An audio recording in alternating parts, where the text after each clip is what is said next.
Kaya sa oras na tayo, dumako naman po tayo sa pagbibigay ng testimony.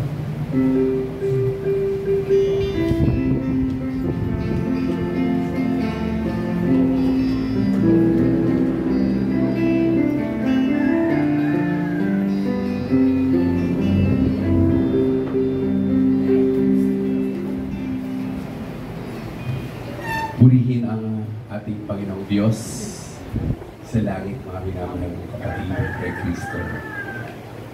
Hallelujah. Nagkatinginan kami ni Sister Sarah, nagtuturoan.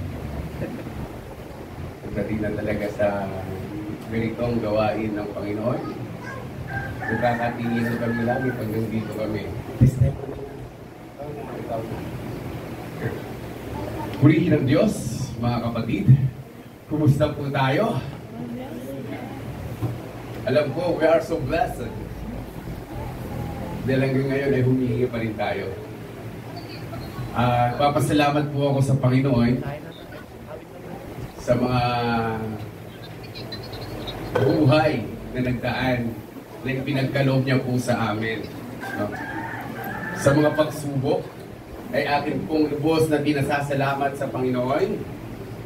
Sa bawat temptation, ay akin po ipinasasalamat sa Panginoon.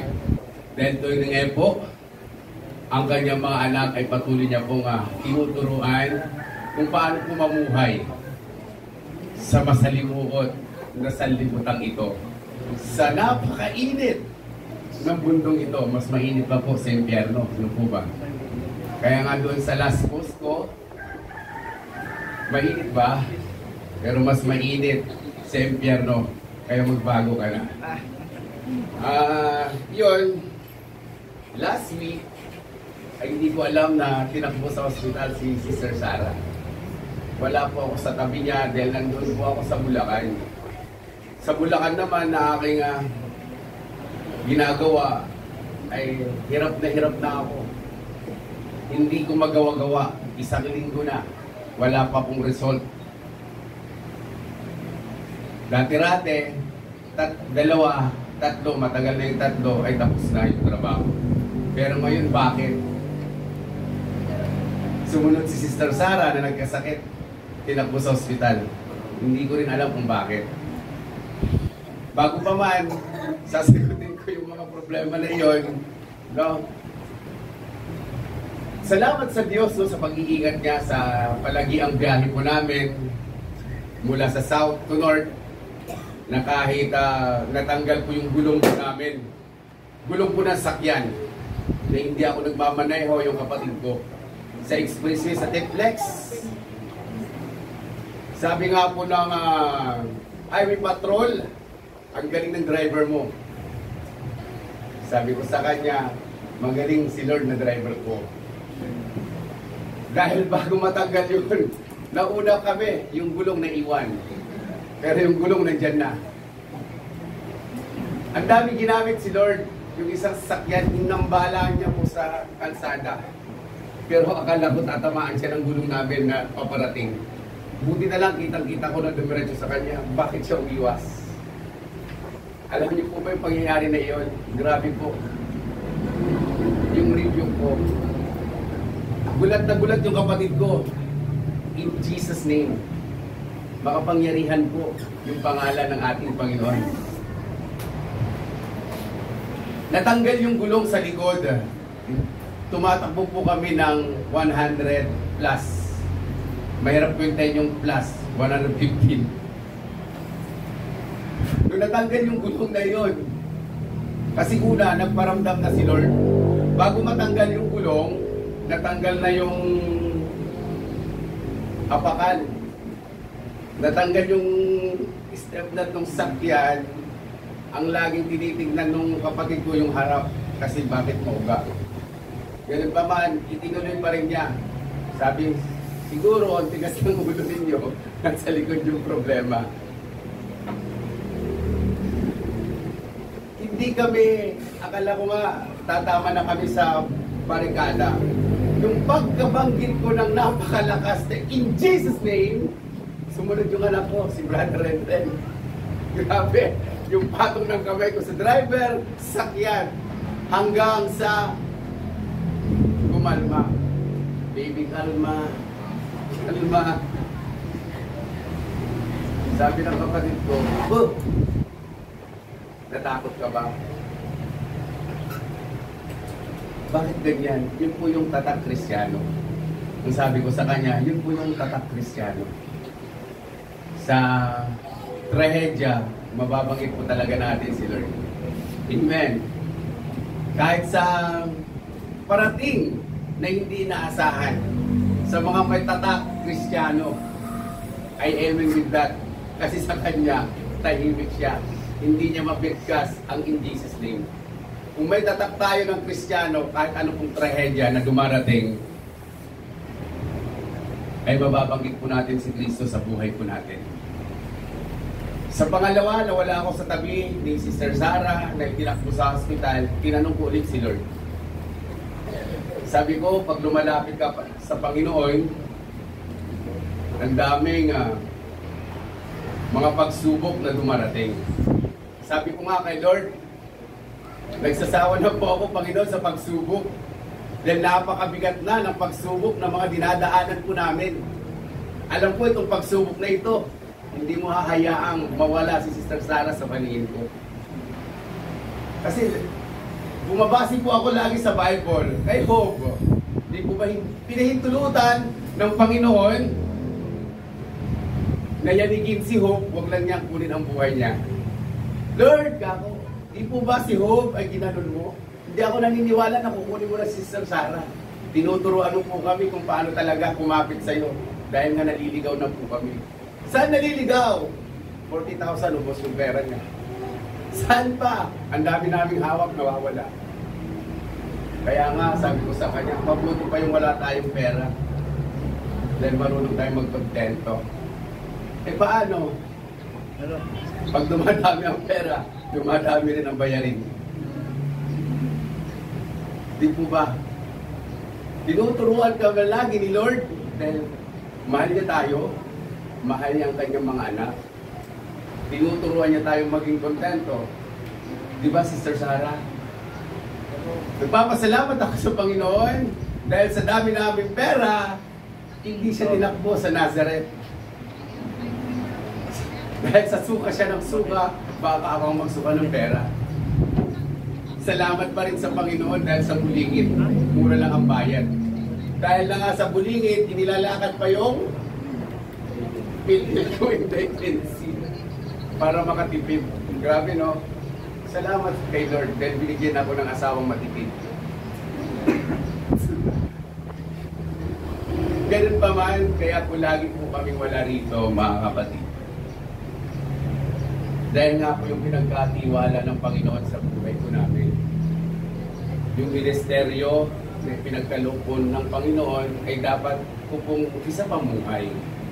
Kasi kung mananatili po ako rito, hahanapin ng Panginoon sa amin ni Sister Sarah. Dahil asawa ko siya, kasama siya sa akin eh. Hindi naman pwede na dito siya, doon ako. Sabi ko nga kay Sister Tess, hindi ako nagtayo ng iglesia o ng simbahan. Hindi po. Dahil itinayo na ng Panginoon yung iglesia na iyon. Sabi ng ating Panginoon Jesucristo, itatayo ko ang aking iglesia. Tatak Kristiyano na po tayo. Ang ibinigay na ministeryo ng Panginoon sa buhay po namin, nagkaroon po ng gawain sa bahay. Yung gawain na yon ay nagsimula sa pioneering, mga bata. Hanggang dala-dala na nila ang kanilang mga magulang. Kung iiwanan po namin iyon, sino po ang magtuturo sa kanila? Alangan naman na ituturo ko kaagad, doon na tayo sa uminggan at maghanda na. Hindi pa po sila handa. Kaya nga, pag iniisip ko na pagdating ng gyera, at least, nakarinig sila at nabahaginan po sila ng salita ng Diyos. Alam ko, na sumalangit nawa ang kanilang kaluluwa pagdating ng gyera. Kaya nga po, sa mga bagay na iyon, nahahanapin sa akin ng Panginoon. Maraming panaginip na ibinigay ni Lord sa akin nung nandun pa po ako sa loob, na hinahanap ko ang aking kapatid sa magitan ng kamukha ko. Wala namang piwis na aking kamukha. Sabi ng matanda na aking nakasabayan sa kasakay, huwag mong titignan sa mukha, kundi sa puso. Alam ko po, si Lord po yung kausap ko na iyon. Kaya nga, nagkaroon po ng gawain sa bahay. May inuupahan po kami doon na nakatira si Brother Reniel. Hindi ko alam kung kailan sila ikakasal. No, Brother Reniel, hindi ka makakarating ng langit. Praise the Lord! Sa mga bagay na iyon, laging nagdadalawa ang isip ni Sister Sarah. Pag may gawain kami doon, naiiwanan. Kaya ipagpatawad po ninyo aking mga tunay na mananampalataya kay Kristo. Dahil may gawain po doon sa bahay, no, sa harap, no, na pinangungunahan ni Brother Simon, yung anak kong Negrito. Kaya iniwanan po namin sila doon na ikaw muna ang mamuna dahil nga namimiss na ni Sister Sarah dito. No, sa madaling salita, namimiss na namin po kayo, mga kapatid. No? Sa buhay po namin, huwag po kayong mag-alala. Hindi po namin naalisin si Kristo sa buhay po namin. Dahil si Kristo, yung kaligtasan ng bawat isa, dahil si Kristo ang ating ipinapangaral. Dahil si Kristo, kaya po ginagawa po natin ang lahat ng ito. Kaya nangyayari lahat, tinuturuan kami ng Panginoon kung paano po makisalamuha sa mga mayayaman. Maserte ako, Brother Joseph. At dami kong kakilalang mayayaman mula General, Vice Mayor, Mayor, Governor na nagpapagawa ng gasolinahan. No? Nandiyan na yung napagbintangan ako na nagnakaw ng diesel. Grabe, no? Grabe si Lord. Kaya nga hindi ako makalis-alis sa Bulacan. Dahil gusto ko patunayan sa kanila na malinis ko yung konsensya ko. Na sinabi ko na rin kay Sister Sarah na sabi niya, bayaran mo na! Ano ba bayaran ko? Hindi naman ako nagnakaw ng diesel. Kasi kung ninakaw ko ang diesel, kaya ko maniobrahin yung dispensing pump kasi trabaho ko yun. Kaya kung ma-chicken na walang lumabas. Ano po? Dahil yun yung trabaho ko eh. Tsaka may CCTV. Sa time na yun, nung paalis kami, wala kaming diesel. Ipinark ko yung sakyan ko sa harap. Kinawayan ko pa yung CCTV at nagkarga ko. Dumating sa doon sa partner ko sa partnership sa company, nagnakaw daw ako ng diesel, hindi ako nagpaalam. Sabi ko, nagpaalam ako sa CCTV at sa pump. Kung gagawin ko yun, sir, pwede ko namang patayin yung CCTV. Pwede ko namang i-delete, i-reprogram yung pump. Pagdating ko doon, inabot ko yung susi, sabi ko, nag-full tank ako. Ang dumating sa kanya, nagkarga ko noon ng paalam. Tapos sabi ni Sister Sarah, pabayaran ko. Lahat ng iyon, hindi ako pinauwi ng Panginoon para tignan si Sister Sarah na may sakit. Inaayos niya yung problema doon. Praise the Lord, mga minamahal. Dahil yung kliyente ko na iyon, natuwa siya sa ginawa ko. Wala nang bantay. Hindi na ako binabantayan. Dati, may bantay ako doon na gumagawa. Noon, nagkaroon na siya ng tiwala.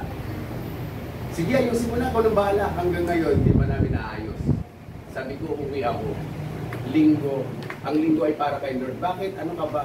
Kristiyano. Ha? Kristiyano din ako? Anong Kristiyano? Catholic.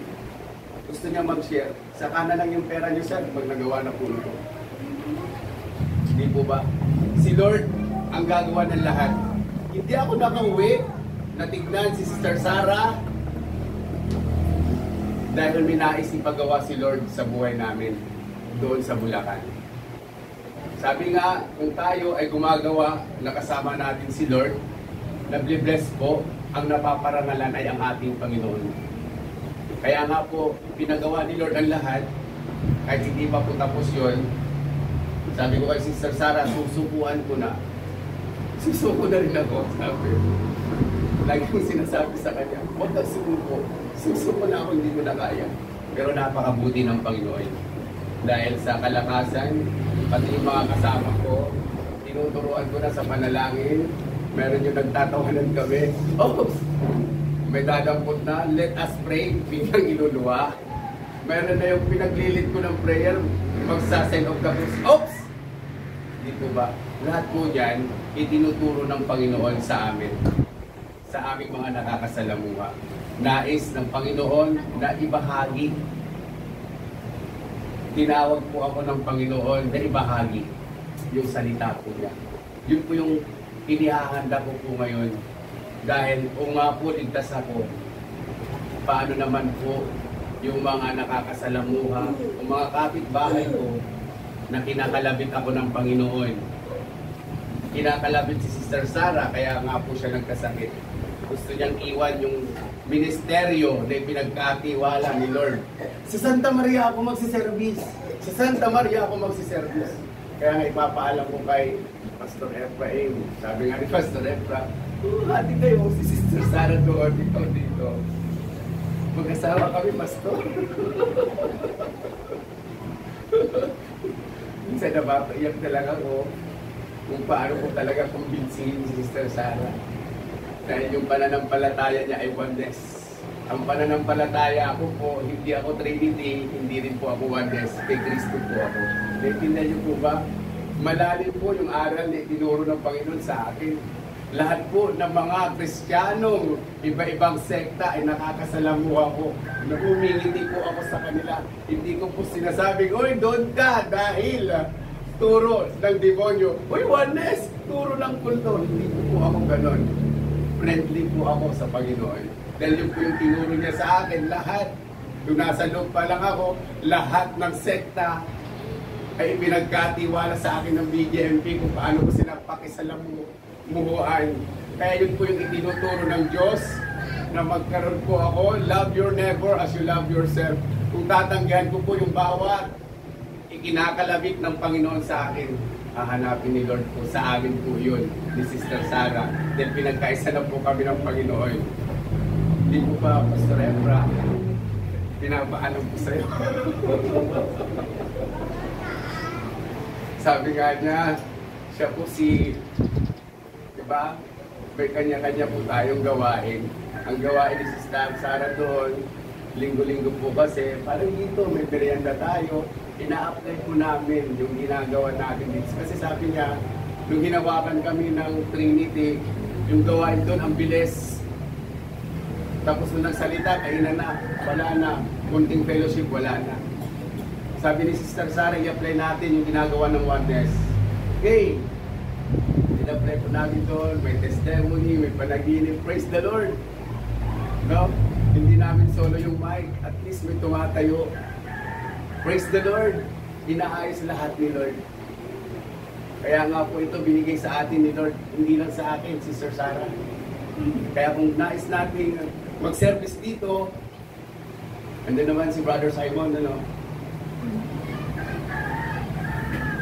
Yun lamang po, purihin ng Panginoon, mga kapatid, magbuhay po tayong lahat sa pagtitiis na maging makontento. Purihin ang Panginoon.